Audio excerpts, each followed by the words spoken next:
Audi R8 Ghost immobiliser demo.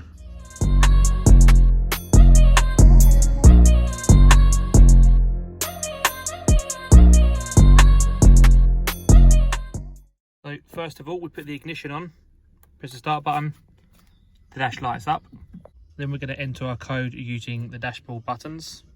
Once our code's been entered, you'll see the little blue light there flash.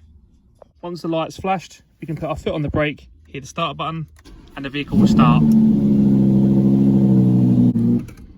Once we turn the ignition off, after 20 seconds, the vehicle will be armed again. Into service mode, we click the driver's window 5 times. Take it out of service mode, we just re-enter our secret PIN code.